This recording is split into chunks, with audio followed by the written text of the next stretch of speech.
US tariffs, as Nintendo claims, is going to be affecting the pre-order dates and the pricing of the Switch 2, guys. The base game of Nintendo is now going to be $80. The C button functionality on the Switch 2 is going to be paid after 8 months. What the hell is Nintendo thinking about? Stay tuned with me, guys, as I bring you the latest and greatest.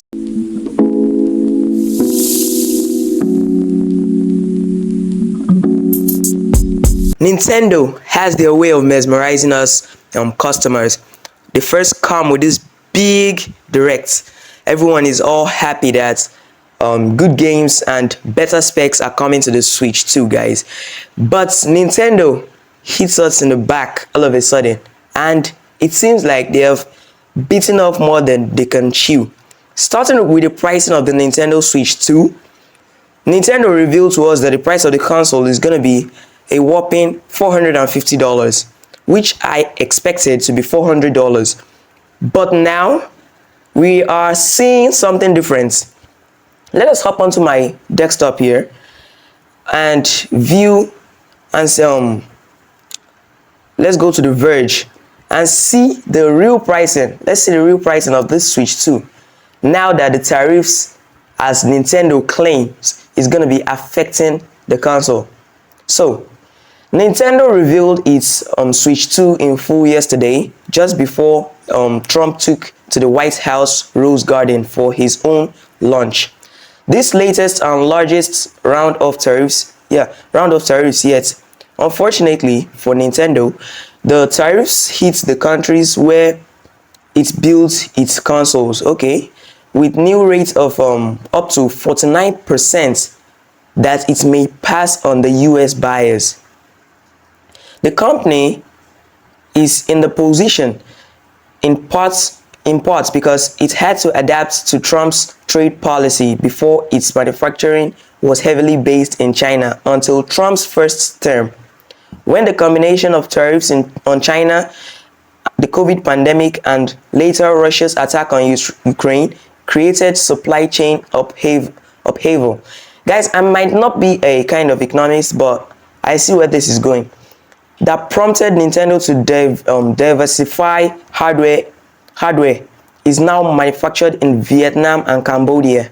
Nintendo's problem is that those are among the countries hit hardest by Trump's new reciprocal tariffs, which apply in addition to existing rates. Yesterday, China was hit by an extra 34% tariff on exports to the US, Vietnam by an extra 46%, and Cambodia by an extra 49%. But will everyday Americans be the ones to pay the price for the new rates?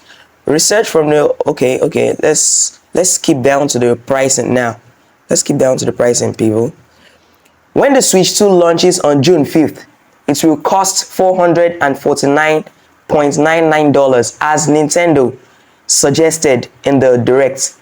Applying some back of the napkin math, if we treat the new tariffs as averaging out at around 40%, that equates to $180, leaving a possible final price of $630, guys.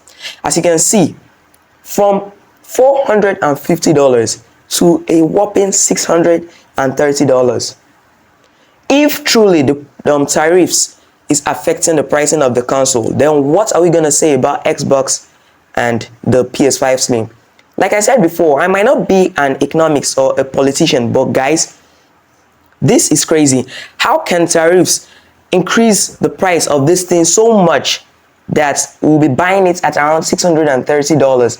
I don't see how feasible this is. I do not see how feasible this is, because Nintendo wants us to overdraw the badger during its launch of the Switch 2. Now, the same logic applies to the games, with Mario Kart World already set to cost $79.99, which is around $80, and you get a final price of $110. This how much is GTA 6 gonna be then?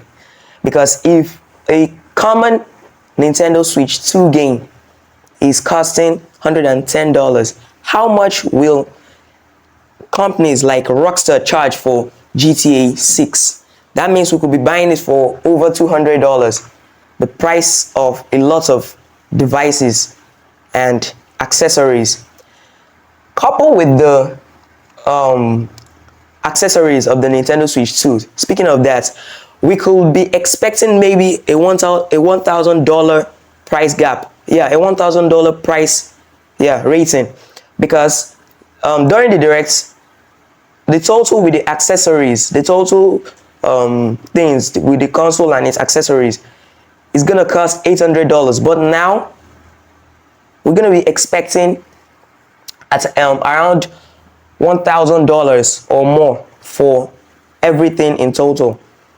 Use the worst case rate, Cambodia's 49% tariff, and the numbers jump to $670 for the Switch console and $120 for the Mario Kart game. The actual prices should be lower than that actually.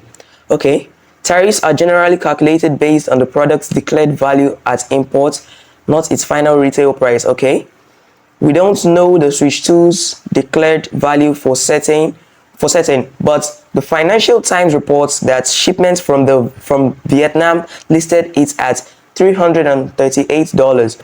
If we apply a 40% to that, and then add back in the 112 difference between it and the current retail price, we get a very slightly better final price for $585. But guys, it's still very expensive, $585. That still doesn't feel like a bargain though. The good news is that there are a few factors that might mitigate the effect. The first is that Nintendo might well have priced some of this in already. Okay. I'm sorry about that. The company didn't know what Trump's tariff will be exactly, but it knew something was coming and may well have included the consideration to its choice to set the Switch 2 at $449.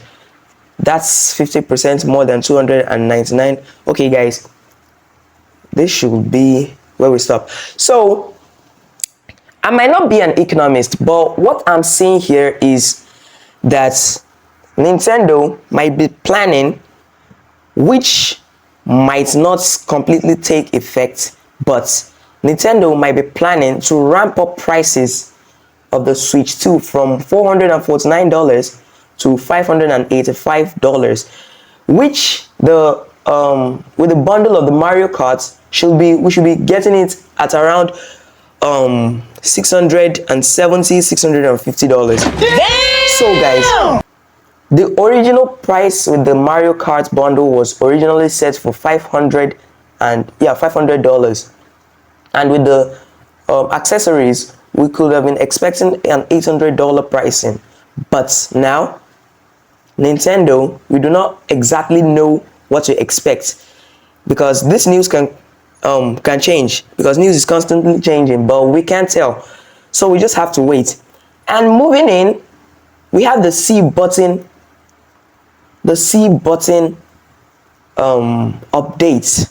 Nintendo actually said that the C button is not gonna be free forever, because it's just gonna be free from launch till March next year, guys. From launch to March next year. And this seems like this is also crazy, because how will Nintendo, with all the pricing and everything, still be looking for a kind of subscription plan for a common chat feature? A common chat feature. Just a common chat feature. I don't think the news is here, but just a common chat feature, guys. We're going to be subscribing.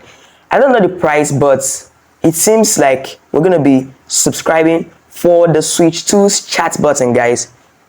And moving into the games, like previously said, the pricing of the games is too much, guys. It's too much.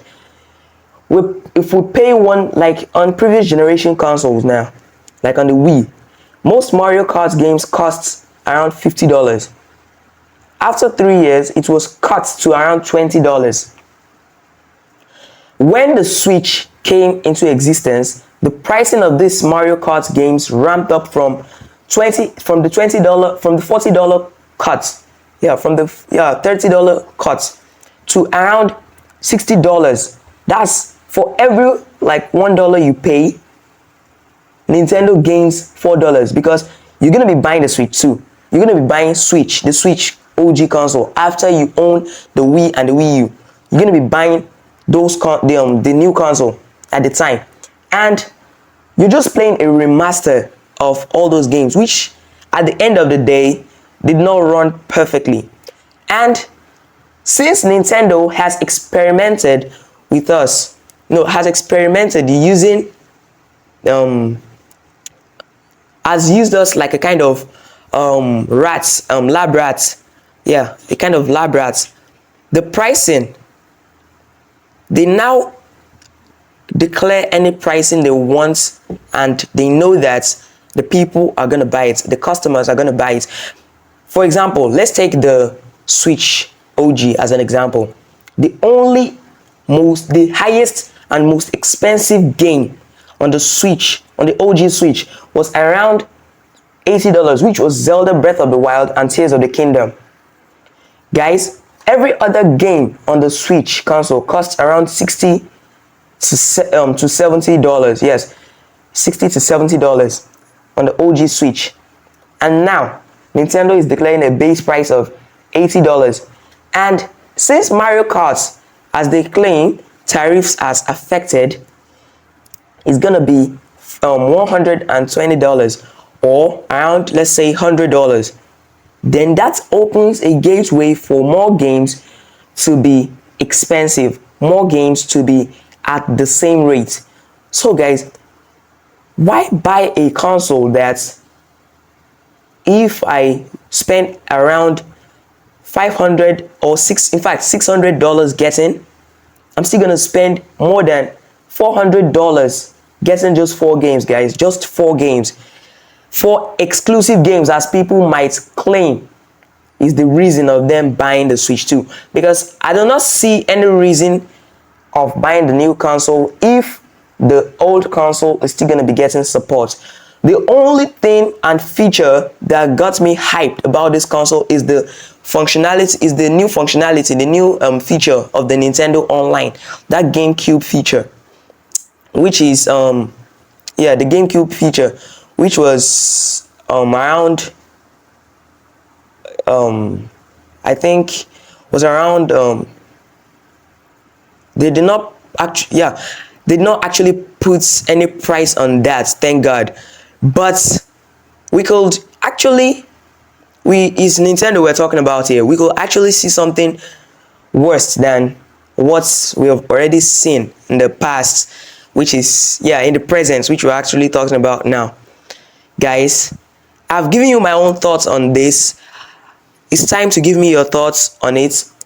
Please, you can comment in the comment section below about what you think about this, and you could subscribe to my channel, like, and also don't forget to share and do everything possible to make my channel grow, guys. We could grow together. Bye.